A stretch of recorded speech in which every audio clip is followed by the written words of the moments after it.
أعوذ بالله من الشيطان الرجيم بسم الله الرحمن الرحيم قل هو الله أحد الله الصمد لم يلد ولم يولد ولم يكن له كفوا أحد. Pokoknya anggere wonten riwayate kudu jenengan iman. Contoh niki rungokno tenan nggih. Kula niate taqarrub ila Allah, kula mboten gadah kepentingan apa-apa. Dan ini menghibur. Ini baik bagi Anda. Dan ini hadis sahih. Saya ulang-ulang, ini hadis sahih. Kullu ummati mu'afan illal mujahirin. Kabeh umatku di sepuro pangeran, kecuali wong sing ngetokno maksiate. Misale wong zina kok ning dalan. Maling kok terang-terangan, itu kan gak maling jenenge. Garong jenenge. Ana wong zina kok ning dalan, utawa bar zina cerita wong, utawa bar maling cerita wong. Kabeh umatku iso di sepuro kecuali sing ngetokno maksiate. Misale bengine maksiat ditutupi pangeran terus rino kondo. Iku malah sing ra di sepuro. Orang-orang ada yang tanya, Gus ini hadis apa? Kan aneh. Orang berdosa cerita dosa itu kan jujur. Dalam satu sisi statusnya kan jujur. Tapi kok malah ra di sepuro? Sing bodoni ora jujur, sok suci di sepuro. Karena ini ada riwayat, kita harus membela Rasulullah Shallallahu Alaihi Wasallam. Kalau setiap kiai cerita duwe masa lalu maksiat, pasti pikiran orang banyak. Ternyata maksiat itu biasa. Wong kiai we tahu. Jangan-jangan nanti jadi gerakan maksiat yang masif. Lu ndak jujur. Ini ketok benere sedekah Rasulullah kan? Anda cerita tahu maksiat itu jujur. Tapi Anda akan bikin gerakan maksiat menjadi hal yang biasa. Karena setiap orang kan maksiat biasa, Pak kiainya saja pernah maksiat. Akhirnya apa dijujur mek ra kondo. Tapi ra kondo. Mulane nek maksiat langsung istighfar mbek pangeran, karena nak jujur malah repot. Mulane lucu nih hadis ana riwayat man satara musliman satarahu. Jadi misalnya aku roh ruhin ngambung wong wedok sing gak bojone. Aku kudu mbebor roh. Mergo sekali aku roh cerita wong, pikirane wong wah saruhin wae. Wis kiai gede sineng pidato wae ngambung wong opone aku. Mulane saya ulang-ulang ya. Kamu harus percaya orang alim, karena orang alim ini yang apal riwayat dari Rasulullah. Kalau ada riwayat sahihah harus kita bela. Meskipun pertama kita janggal. Ya pertama janggal, mosok wong ra jujur dibela.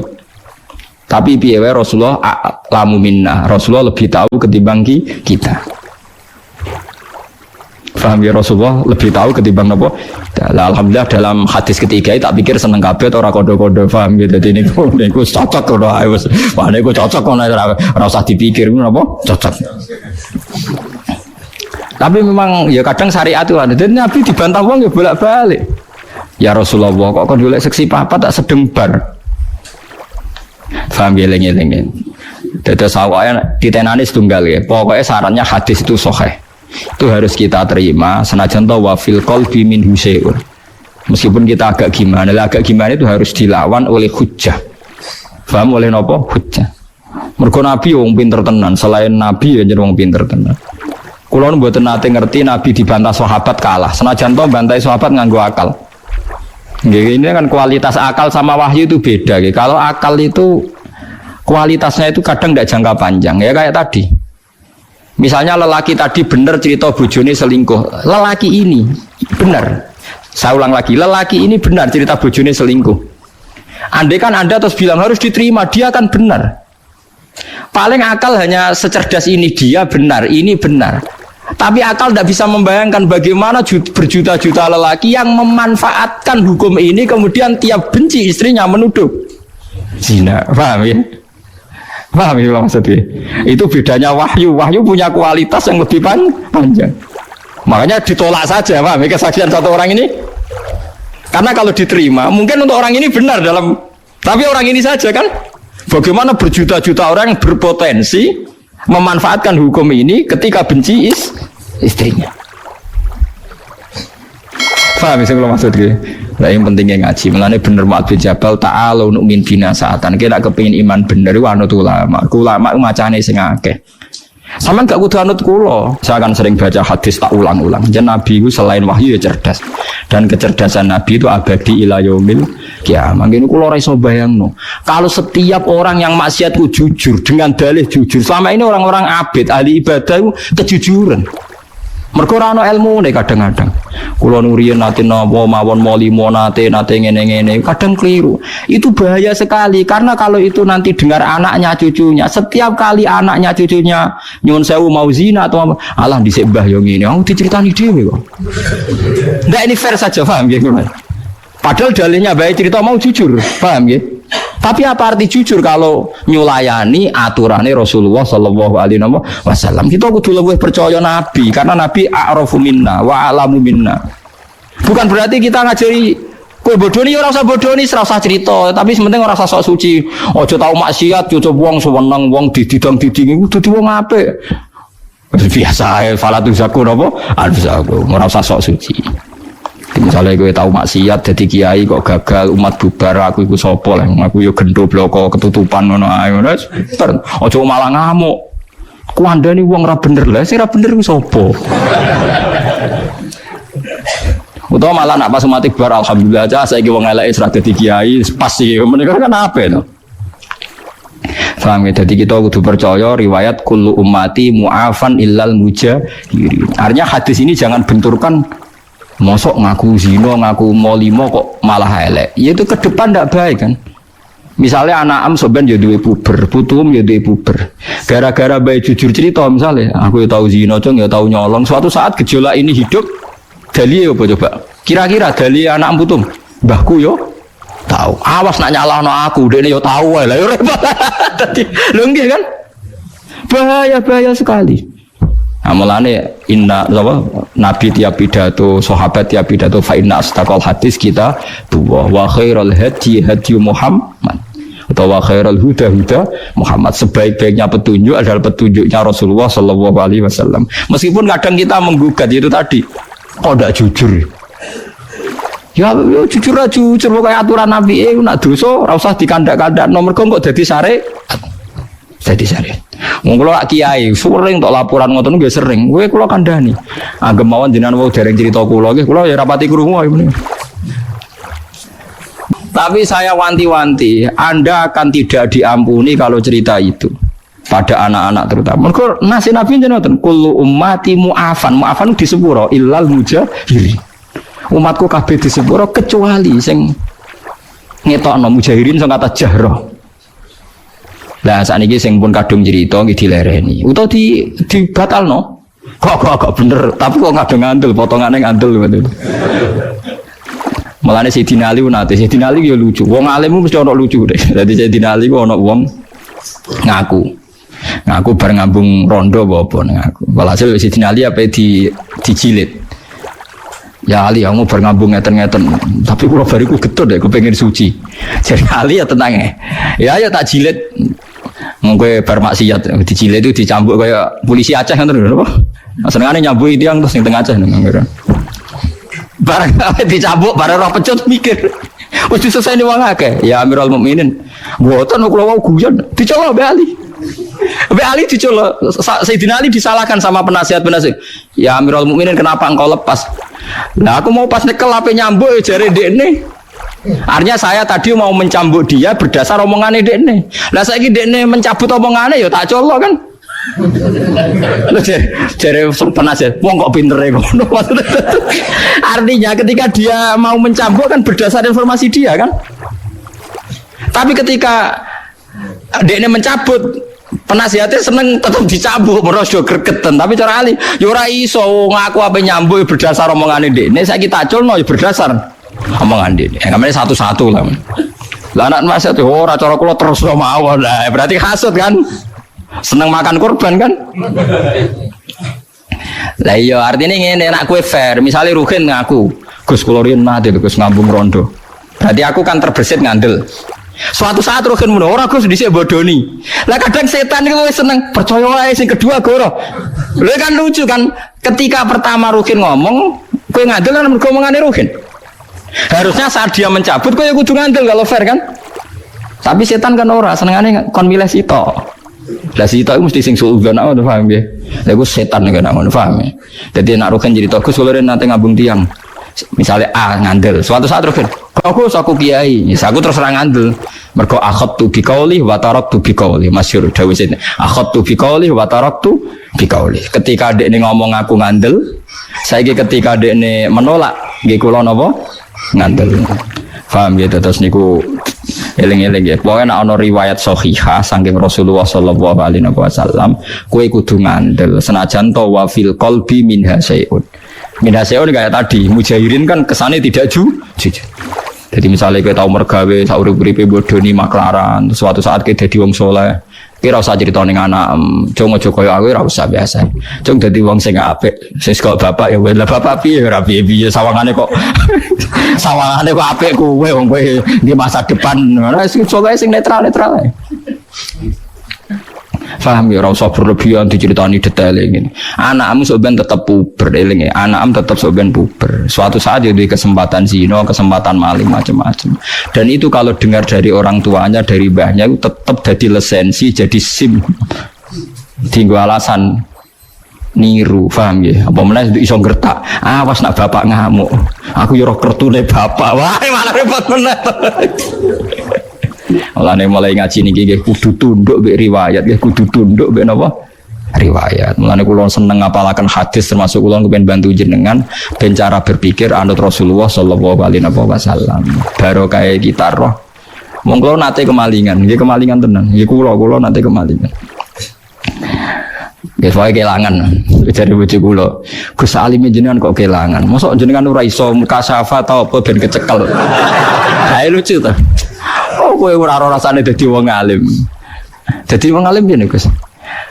Aku iku ya iso mukasafah, tapi etikane wong alim man satara musliman satara. Wong aku mau roh wae bebor roh kok malah bokon roh. Lah nek aku polisi seneng nyekel. Lah kita sebagai wong alim repot. Wong alim kadang seneng malinge ra kecekel, perkarane iku ora nutupi eleke wong muslim. Jadi umpama polisi kok nyekeli hadis man satara musliman satara ya ora ono maling kecekel. Mulane polisi ora usah dadi kiai, tapi kiai aja dadi polisi. Ayo repot. Mana bojoku takmu kowe ora rasane dadi wong alim. Umpama aku roh wae ora. Lha kadang dites tenan wae, pengen yo resiko tenan. Mana jadi wong alim, apa jadi wong alim apa? Paham ya, semua orang pangeran kersane. Paham ya, jadi pokoknya nak ono riwayat sahihah, nak iso, nak raiso ya apa-apa. Tapi ini kan cerita ideal ya. Ben gue radi pikiran sekulerisme atau pikiran sing tentang Rasulullah Shallallahu Alaihi Wasallam. Kalau contoh paling gampang, ini masalah wayo. Kalau nganti saat ini misalnya ndak wayo, mbok soban ya roh, pokoknya nganti saiki ra wayo. Tapi ojo sampai kue janggal mbek logika. Wah yo piye wae Rasulullah niku poligami. Lah cara menjelaskan gimana Gus? Gampang cara menjelaskan. Misalnya Mustafa di bojo papat. Paling banter wong papat tuh cemburu-cemburunan, rebutan jenggote Mustafa misalnya. Itu paling banter. Tapi konfliknya itu paling urusan cemburu. Tapi nak gak wayo bojo sito ana rondo ayu ora dirabi. Konfliknya ora cemburu, selingkuh ndak ya. Selingkuh ndak itu kan lebih fatal. Artinya ngene lho, tukarane bojo papat itu urusan cemburu, tapi nak bojo sito taruhane zina ta, selingkuh ta ora. Akhirnya kayak misalnya pikiran mutusno ora selingkuh, rondo iku tak rabi lah. Iya berarti kasus wis poligami kan lebih baik kan. Paling ndak Anda bisa memberi penjelasan, saya elek-elek wong poligami paling resikonya hanya resiko cemburu. Tapi nak ora poligami ini podo-podo bayangno potensi maksiat, potensi ini selingkuh. Tapi orang anti zina Gus mau delok-delok antok ya podo wae kan. Lah nak cemburu masuk bojomu papat sisi tok dijelok tok ya sisi tok apa cemburu. Lah malane titenane wali ku gampang. Wong sing gak janggal mek sunah Kanjeng Nabi meskipun dene ra nyali melakukan. Saya pernah ditanya, ini kasus nyata. Gus tiang netral itu baik dah. Misalnya orang tukaran gak melok-melok. Rasulullah gak tahu jadi orang netral. Misalnya Mustafa tukaran sampai Ruhin, Nabi mesti bela salah situ. Nabi betul gak ada adat. Nambah orang melok-melok urusan ide tidak. Karena kalau gak melok-melok artinya ngeten. Nah gajah tukaran mbek kucing, menira melok-melok artinya ikhlas kucing tidak gajah, mesti menang nopo gajah. Nah Ruhin tukaran mbek Mustafa. Nak pancen Ruhin sing salah. Terus kue muni ra melok-melok berarti membiarkan kesalahan mbek kebenaran setara. Padahal tugasnya Nabi ku furqon, misalnya barang hak ambek batil. Makanya Nabi pasti ngambil sikap. Bela Mustafa mergo sing hak. Makanya kula setuju misalnya kados para habaib sing milih misalnya kudu jelas A B B. Enggak harus menjelaskan. Jadi misalnya menolak ini enggak apa-apa, kudu jelas. Meskipun orang lain bisa beda tapi kudu jelas. Misalnya kalau orang Islam nolak A, seperti di Jakarta ya harus bilang nolak A. Ciri utama kebenaran itu yang hak-hak, yang batil-batil. Loh, soal kita harusnya tetap menerima karena konstitusi ya, karena kita orang Indonesia. Tapi ciri utama kebenaran harus bilang kalau ini A batil, kalau ini B benar misalnya. Nggak boleh kamu netral. Bodoh aja tidak bisa. Nanti barang hak setara B barang batil. Paham ya? Makanya ciri utama Nabi itu al-farik. Al-farik itu memisahkan hak dan batil. Quran juga furqon. Furqon itu bainal haqqi wal batil. Ora lah tapi nak ada jor ora melok-melok hebat. Mboten derek-derek kula nomun. Mboten derek-derek koyo bijak nak ning Jawa mboten derek-derek niku bijak. Lah itu ndak bisa. Lo meskipun kita sendiri sebagai orang Jawa ndak punya nyali farik misalnya. Tapi ojo kok sampai terus kowe dukung netral itu ndak baik. Karena kalau Anda netral berarti membiarkan barang batil setara dengan barang hak. Nah, ciri utama kesalahan termasuk iku wahum bi rabbihim ya'dilun. Orang yang mensetarakan hukumnya Allah antara yang hak mbek napa batil. Mulane jare Ahmad bin Hambal, nek ana wong kok akrab mbek tukang bid'ah utawa tukang maksiat, fashhad ndek niku wong ado pangeran. Mosok ambek wong saleh akrab, ambek wong elek ya akrab. Engko akhire wong elek nganggep aja jebule padha wae. Tapi nek ana dinenge, ana ya pokoknya ono perlakuan yang beda kan kita ono ini ada hak, ada apa batil. Lah terus solusinya jika kita secara hukum sosial tidak bisa sini ngendikane ulama-ulama. Solusinya adalah saat Anda berdoa sing tenanan assalamu alaina wa ala ibadillahis sholihin. Sehingga Allah menyaksikan kita sampai hati kita bahwa kita hanya berkawan sama mereka yang soleh. Assalamu alaina wa ala ibadillah. Mergo ya elek tenan akhir. Misale ki di tangga tukang zina. Terus kowe mbek Mustofa ya apian disilai sepeda motor Mustofa ya oleh digo khutbah. Bareng disilai tangga tukang zina digone-gone tempat maksiat. Ya oleh mboten sekeco sami-sami tangga. Lah tapi masalah sing sitok nyileh digo tempat lonte, sing sitok digo khutbah. Mbok padakno. Lah kowe sampeyan ketemu pangeran dadi yo khirin. Goblok kok nganti ngono. Harus farik, harus ada furqah. Jadi kudu tegas, gak nak silah kue mari bogo maksiat, kudu tegas. Paham ya? Jadi jenengan kula minta meskipun kita ndak harus jadi ekstremis, tapi minimal ijek duwe sisa-sisa farik. Mergo ciri utama kebenaran apa wa'at allakum furqana. Jadi farikon lakum. Paham ya? Terus ini contoh yang Rasulullah pernah dibantah sahabat. Al-qatil wal maktul finnar. Nabi kadang yo ngendikan yo seni al-qatil wal maktul, wong mateni mbek sing dipateni padha-padha neraka. Dadi misale Ruhin mbek Mustofa tukaran. Bareng bacokan Mustofa sing mati. Mustofa lagi finnar. Ya senajan to ra selawase ya asal mukmin mboten napa selawase. Sahabat takok, "Hadza al-qatil fama balul maktul." Ya Rasulullah, kalau pembunuh masuk neraka saya masih nerima. Kalau yang dibunuh kok masuk neraka alasannya apa? Terjawab Nabi, innahu kana harison ala qatli sahibi. Ya nasibnya elek dene nganti terbunuh, mentalnya juga pembunuh. Loh, ketika kita duel kan sama-sama mentalnya pembunuh kan? Cuma yang terbunuh nasibnya jelek dia mati kayak orang saling menembak, mentalnya kan sama-sama pembunuh. Cuma yang satu nasibnya jelek terbunuh, tapi mentalnya kan pembunuh. Makanya Nabi ngintikan al-qatil wal maktul finnar. Karena yang sekarang maktul pun, yang terbunuh pun sebetulnya mentalnya pembunuh. Yaitu Rasulullah Shallallahu Alaihi Wasallam. Ternyata ketika ngendikan yang kontroversi sekalipun itu yang benar. Makanya dari pengalaman ini kita kudu yakin nak Nabi dawuh kita kudu iman. Senajan mungkin akal kita belum menjangkau.